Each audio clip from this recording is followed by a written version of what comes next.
Batshintshisene ngeqonga abalinikwe ngumasipala ombaxa eBuffalo City abanini beevenkile nezirhoxo kulo mmandla namhlanje.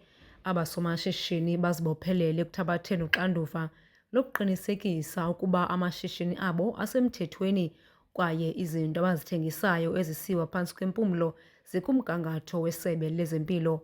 Ezi zinzame zokusiphula nengcambu ingxaki yabantwana abaphelele ezibhedlele bakuba betye ukutya okuthengwe kwizivenkile zasekuhlaleni. UNasir Musa Abdi waseSomalia uthi kunzima ukufumana iimpepha zokushishina. Ngenxa yoko zingama-30% iivenkile zabo ezingabhaliswanga. Generally, we are compliant. Approximately 70% we are compliant. The 30%, they're already in the process of being compliant. We've been educating them, as I've said previously, and we're still doing the same education process to ensure that they go to the relevant offices to apply for the required documentation to continue with the process of selling perishable goods. Kuqoqo olwenziwe ngumasipala kwiivenkile ezingama-65 kusukela ekupheleni kwenyanga yeDwarha, kufunyaniswe ukuba iivenkile ezingama-52 azikho semthethweni, zimdaka kwaye zithengisa ukutya okuphelelwe lixesha. UDesta Anamo wase-Ethiopia naye uthindi inkqubo yokubhalisa. Abanye babo abayazi logama, abanye beneempepha zokucela ukhuseleko kuphela kweli lizwe.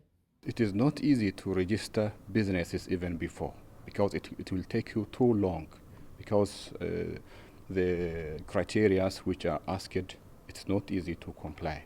So people are now they are trying their best to follow the rules and the regulations. The problem is, I think, lack of awareness because most of the businesses were not registered because of lack of awareness. Umphathi wesebe lijongene nezempilo eBuffalo City uLuyanda Madikizela uthi luxanduva loosomashishini ukuba bafumane ulwazi oluphangaleleyo ngokubhaliswa kwamashishini abo. Nabo banoxanduva bangalithathiyo ngoba xa usiza kuthi for example uzofaka i-application ube unikwe ii-requirements ezithile zokulungisa ishishini lakho, mhlambi kuthiwe peyinta indonga, mhlambi kuthiwe thenga i-food warmer nezinye izinto esifike sizicele ukuba bazenze, ufumanise uba abazenzi ezazinto beza bazo-aplayela ii-documents. Now ii-inspectors xa ziphuma zibuyela phaa ziyoverifya uba now that ezisubmithe i-application ingaba sezenzile na ezazinto beziceliwe, ufumanise uba akakaqali. uMadikizela uthenye yezinto abazifuna kwaba somashishini kukuba beze ngaphambili bachaze imizi-mveliso abathenga kuyo. Into eyenzekayo ke ezaa ndawo zimbini bathi bathenga kuzo siyazi-inspektha nazi. Umnqake nguloba xa sifika phaya asisifumani ezinto sisifumana kubo.